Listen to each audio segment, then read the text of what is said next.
Welcome back. Hope you got a chance to get up and stretch, maybe drink some water. Let's head back to it. What we're going to do now is develop some building blocks for evaluating limits algebraically. And to start, it'll help to know what the limit of a constant is, and also what the limit of x is as x approaches a number. And we can figure out what both of those are by looking at the graphs of those two things. So let's first start off with the function f of x equals c, where c is just a constant. Now that graph is going to look like this horizontal line at whatever the value c is at. And that could be positive or negative. Now if we're trying to figure out the limit as x approaches a, where a is anything, any number, of this function c is, then we can just look at the graph and try to figure out what that is. As x gets closer and closer to a, what is it that the y values of this graph are doing? They're getting closer and closer to c. In fact, they're just staying c the whole way. So you can even draw a picture of, on both sides, the graph of the function is getting closer and closer to a point that would have a y value of c. So another way of thinking of this is, as x approaches a, what are the values of c doing? Well, they're just staying at c. So when you take this limit, the c's are staying at c. They're getting closer and closer to, or just staying at c. What about the limit as x approaches a of x? Well, if you graph x, y equals x, it's this line that's at the 45-degree angle. And there, if you think about what happens as the x values get closer and closer to a, well, the y values are just going to also get closer and closer to a, no matter which side you travel from. So the y values are going to get closer and closer to a. And that kind of makes sense, because when x gets closer to a, x gets closer to a. When you read it that way, it sounds like the most obvious thing in the world. As x approaches a, x approaches a. Now the takeaway from this is that if you have the limit of just x, so as x approaches a of x, it's like you're taking the x value that you're approaching and plugging it in for x. So taking the a value right here and plugging it into x. And that's what you get as a result. So as a couple of quick examples, what would the limit as x approaches 71 of 3 be? If you said 3, that would be correct, because the 3 is not affected by these x values moving over to 71. What about the limit as x approaches 42 of x? That would be 42. As x approaches 42, x is approaching 42. Now we have a set of properties that will help us figure out limits algebraically, and they're listed right here. There are 5 of them. For these properties, we're assuming that both the limit as x approaches a of f of x and the limit as x approaches a of g of x exist, so that we can make this move from the left-hand side to the right-hand side. Otherwise, you can notice on the right-hand sides of these equations, we would have these limits as x approaches a of f of x, and same with g of x. And if these two things, if either of these didn't exist, then we couldn't even make this equality here, because we'd have something on the right side that doesn't exist. So basically what these laws are saying are that limits distribute, in a sense, across pluses and minuses. So if you have the limit of f plus g, that's equal to the limit of f plus the limit of g. So the limit essentially distributes to each of these functions separately. Or you can say the limit is working its way into the function f and into the function g across the plus or minus. Same thing with multiplication. So the limit distributes to each of these functions across multiplication. And then same thing for division inside of a limit. So the limit will apply to the top and then the bottom separately. Now here you do have a fraction bar that you have to worry about. So you have to also say that the limit as x approaches a of g of x can't be equal to 0, because then you'd have a strict division by 0 there, and that would be undefined. But as long as that doesn't happen, then you can use this limit property to apply the limit to the top and the bottom. We actually did this when we evaluated the example. Let me just jump back to one of the examples. We did this for example 6.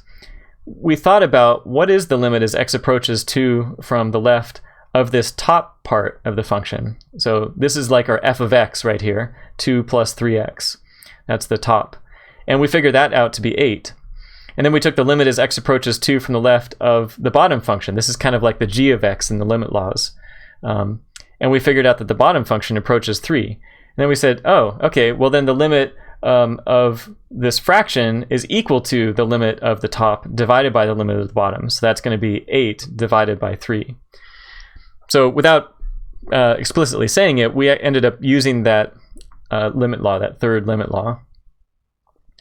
Now with the other examples though, like example 5, we couldn't use that third limit law, and that's because the bottom ended up approaching 0. The limit of the bottom function was 0, and so we can't use that third limit law in those cases. The bottom limit can't equal 0. The fourth limit law says that constant factors can be pulled out of the limit. So the limit of c times f is the same thing as c times the limit of f. Or in other words, you can think of it as the limit working its way into the function. Even if there's a constant multiple in front of the function, the limit can work its way into the function, and you can take the constant out of it, so you just have the limit of the function itself. So the constant times the limit of the function. As an extension of the second limit law, if you have a function that's multiplied by itself a bunch of times, so you can say the function is raised to a power, the limit will work its way into each of those functions, and so you can say that the limit of f of x to that power is equal to the limit of the function, so limit of f of x, all raised to the power. This is just an extension of the second property. You can imagine if you had more of these, like limit as x approaches a of f of x, limit of x as x approaches a of f of x, and so on, then these would be just a big chain of multiplication here, and that can be represented as a power. Now here's an example using the limit laws. So find the limit as x approaches -2 of this polynomial using the limit laws. This is taking it step by step using each limit law. Well, the first thing is that we can we can distribute the limit across the minuses and pluses. So this first step is using that first limit law to distribute the limit to each of these terms separately across these pluses and minuses. So now each term gets the limit.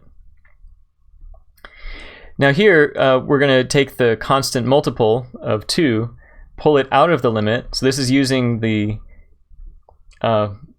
fourth limit law to pull the constant multiples out of there. And then here we have the limit as of x to a power. So here this is like going to be looking like the fifth limit law. We have some function, in this case the function is just x, and then raised to a power. So we can instead take the limit of x all raised to that power. So from here to here we're using that fifth limit law. We can do the same thing with the limit of x squared. We can instead write the limit of x all squared. The last one we're not changing. Now at this point we've broken the problem down into the limit as x approaches -2 of x and the limit as x approaches -2 of x. Those two we know are just going to be -2, and that's because we developed those tools up at the top of the page. Then the limit as x approaches -2 of 3, that's just going to be 3 because the limit of a constant is the constant. So then you can work out what this number evaluates to, and you get -17. So the idea here is we're not going to spend a lot of time using these limit laws step by step like is shown in this example.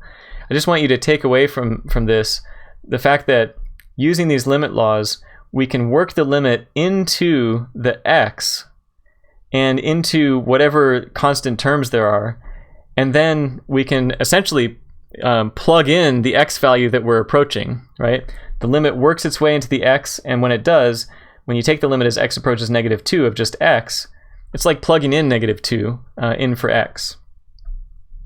So the end result was, we could have just taken -2 and plugged it into this polynomial and gotten -17.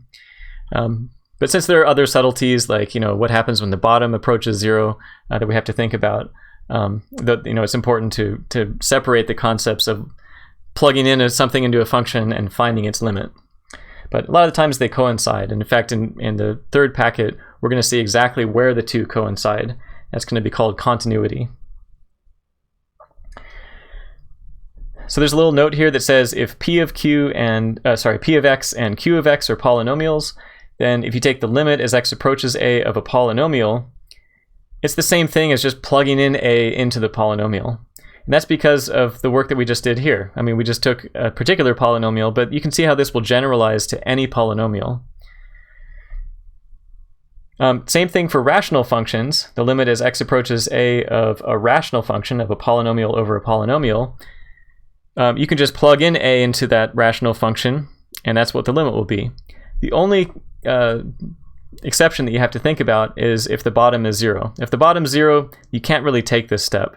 But if the bottom is not equal to 0, then you can take this step. You can evaluate this limit of the rational function by plugging in the x value that you're approaching, in this case a. In example 10, we're going to do just that. Here we have the limit as x approaches -1 of this 2x to the 4th minus x plus 1 over x minus 1.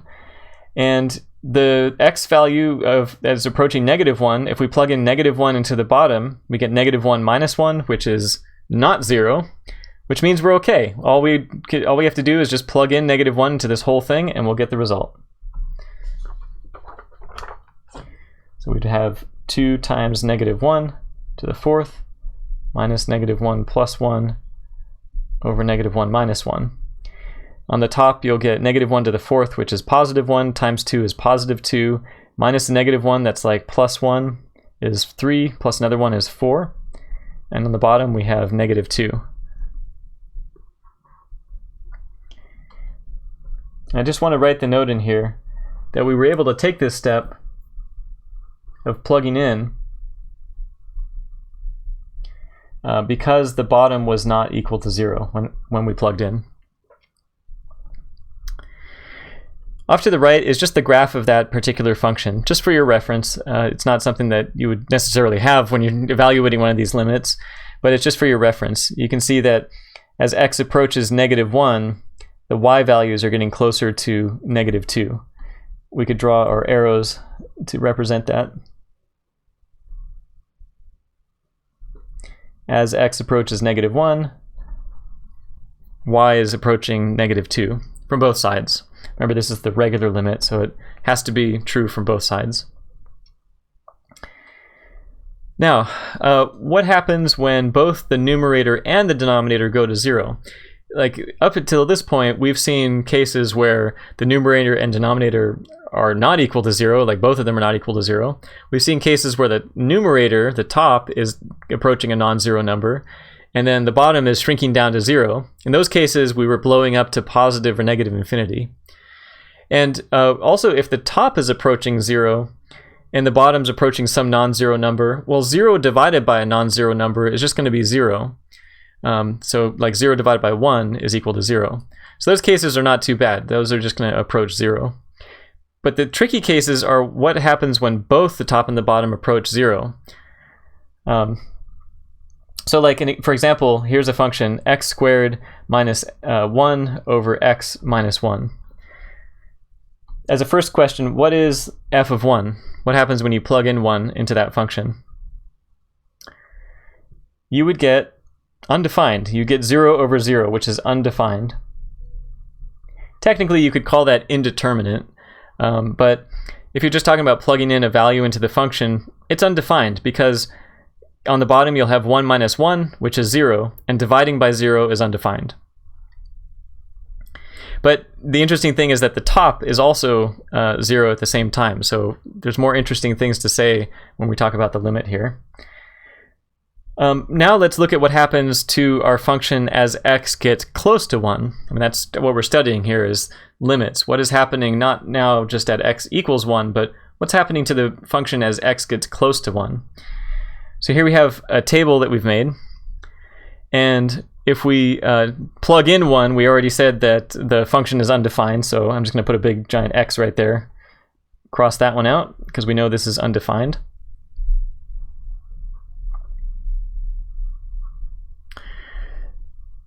It's kind of a sloppy X. There, much better. And then if we plug in numbers coming into 1 from the left, like 0.8, 0.99, 0.999, if we plug those numbers in, it turns out that we get 1.8, 1.99, and 1.999. So you take like 0.8 squared minus 1, and then all over 0.8 minus 1. And you'll get 1.8, for example. Doing the same thing coming in from the right of 1, and you'll get 2.2, 2.01, 2.001. What does it look like these function values are approaching both from the left and from the right? If you said 2, that would be correct. Looks like f is approaching 2 as x approaches 1. In other words, the limit as x approaches 1 from both sides of our function is 2. Now it turns out that the picture on the right is what f of x looks like. It turns out that f of x is actually a line. It doesn't feel like it should be a line because here it's got x squared minus 1 over x minus 1, but it turns out that that is the graph of a line. The only thing about this line is that there's a hole right there at x equals 1, where the function is undefined. You can actually figure out that it's a line algebraically by factoring. So you can look at this limit as x approaches 1 of x squared minus 1 over x minus 1, and you can think, x squared minus 1, that can be factored. That's a difference of squares. This is like a squared minus b squared. So this is going to factor like a plus b times a minus b, so x plus 1 times x minus 1, all over x minus 1. And there you can see that the x minus 1s are going to cancel. So you're just left with x plus 1. Now we can do this kind of cancellation inside of limits and we're okay, because inside of limits, x minus 1 is never equal to 0. Inside of limits, nothing is ever equal to any specific number. We're just getting, the x values are getting close to 1. They're never equal to 1. And so these x minus 1s are some non-zero number, and we're just canceling off that non-zero number, or set of non-zero numbers. So we're okay canceling factors inside of limits, whereas outside of limits we might not be able to do that without changing the domain of the function. So here it just simplifies to x plus 1, and then when we take this limit as x approaches 1 of x plus 1, we said that we can just plug the x value into a polynomial if we have it. So we would just get 1 plus 1, which is 2. So that's how we could figure this out algebraically. We factor the top, cancel the factor inside the limit, and then at the end we just plug in the x value that we're approaching, and we end up getting 2. So that tells you that even though the function is undefined at x equals 1, it tells us that as x gets close to 1 from both sides, the outputs are getting close to 2. Okay. So this is this algebraic way that we're going to be thinking about these problems. In example 11, we have the limit as x approaches 3 of x squared minus 4x plus 3 over x squared minus 5x plus 6. And if we do an analysis of what happens on the top and the bottom as x approaches 3, it turns out that the top will be approaching 0 and the bottom will be approaching 0. Now, in this case, we're not going to bother with the positive or negative analysis because we're going to try to do something like we did here. We're going to see if we're going to see what is causing that top to be 0 and the bottom to be 0. There's going to be some kind of factor that's probably causing that, like it was right here. You know, when x was approaching 1, it was the x minus 1 factor that was causing the top and the bottom to become 0. Because if we plug in 1 into x minus 1, we get 0, and that times anything will still be 0. So there are going to be some factors here on the top and the bottom, probably an x minus 3 factor, that are going to be causing the top and the bottom to be 0. And once we cancel those off, the top and the bottom won't be going to 0 anymore. And so we're not going to bother even doing the positive negative analysis because those factors are going to be gone in a moment anyway. So let's take a moment to factor these, the top and the bottom.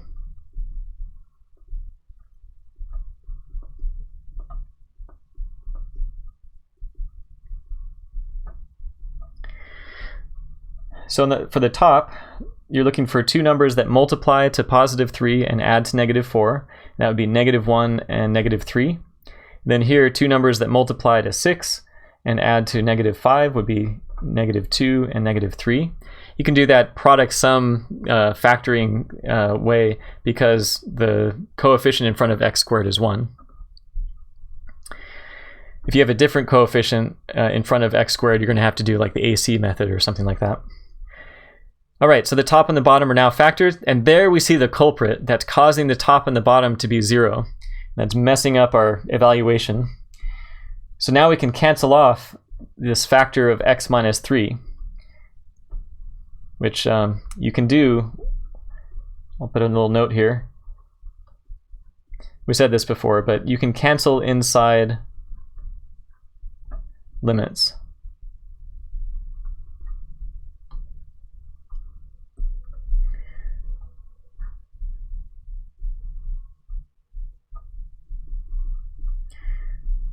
You can cancel inside limits because you don't have to worry about these factors being 0. It's not like you suddenly divided the top and the bottom by 0, because these factors x minus 3 are never equal to 0. They're just close to 0.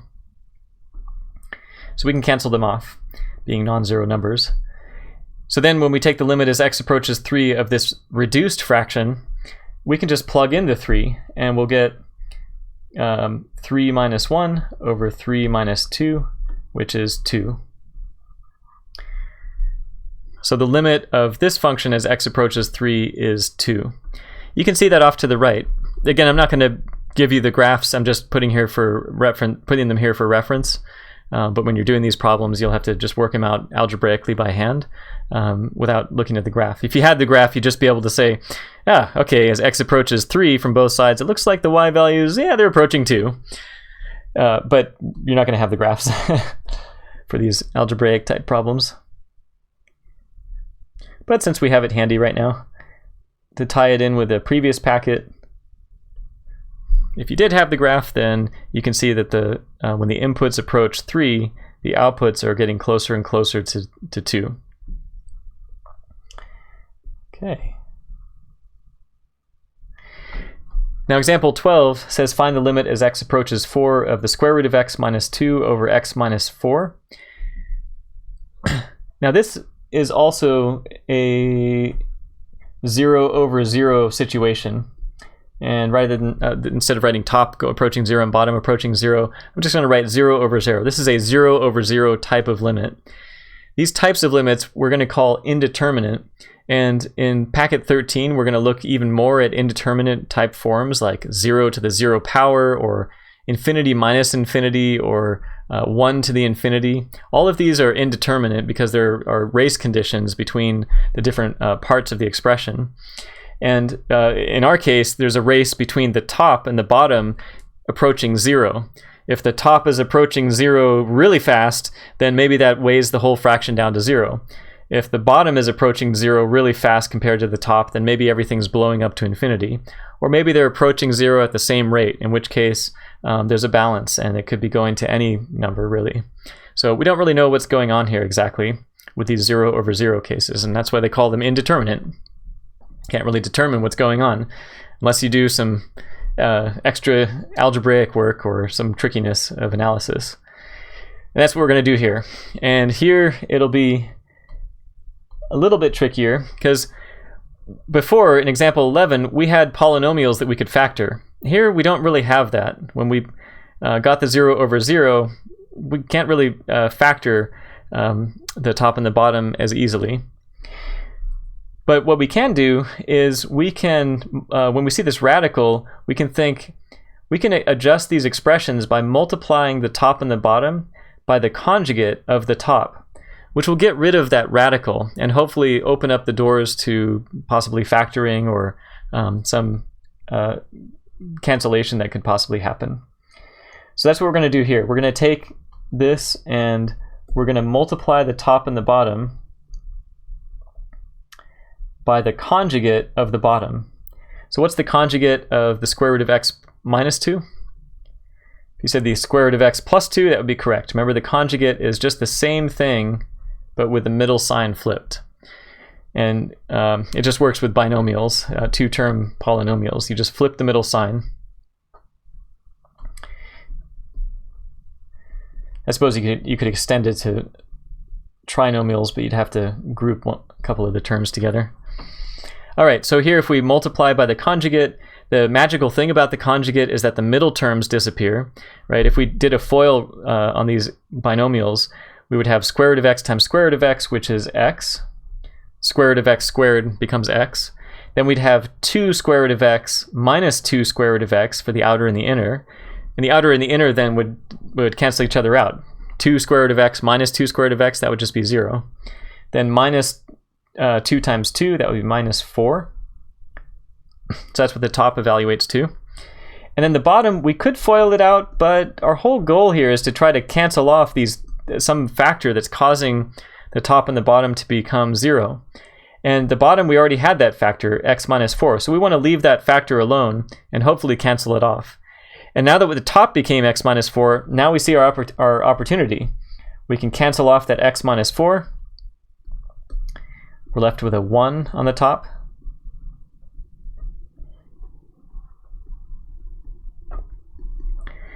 And now we don't have this division by 0 problem anymore, or 0 over 0 problem. If we take the x value approaching 4 and just plug it in for x, because it's going to work its way in by the limit laws, we end up getting 1/4. And that seems to be what the picture is showing as well. As x approaches 4 from either side, the y values are approaching some number that looks right around 1/4. That's about 1/4. So our analysis got us exactly what that's equal to, which is nice because with a graph, you're never really certain. Is that 1/4 or is it maybe 0.26? Is it 0.25, 0.26? It's really hard to tell. But when you do the algebraic analysis of work through the problem like this, we know exactly what that limit is equal to. It's equal to 1/4. Now I did want to say one more quick thing, which is another way of approaching this example. You can actually factor the bottom. You can factor the bottom into 2 factors, one of which will cancel with the top. Because you can think about x as the square root of x quantity squared, and then think about 4 as 2 squared. So really you can think about this as a difference of squares, which would factor as the square root of a, and then a square root of a plus, factor as a plus b times a minus b. So in this case, the square root of x plus 2 times the square root of x minus 2. If we multiply this out, we would get back to x minus 4. And then at that point, you can see that the square root of x minus 2 will cancel, and then we're back over to this point where we have 1 over the square root of x plus 2 left over. So I'll just put a little ... here. So if you saw that clever factoring of x minus 4, which is not something that we do normally. Normally we see x plus 4 or x minus 4 and we think, all right, that's factored as much as it can be factored. Well, in this particular case, you could technically factor it using a square root. Okay, so that's it for example 12. And let me just check something. And I think we'll end this part of the video, and I'll see you in the next part. Maybe take a break.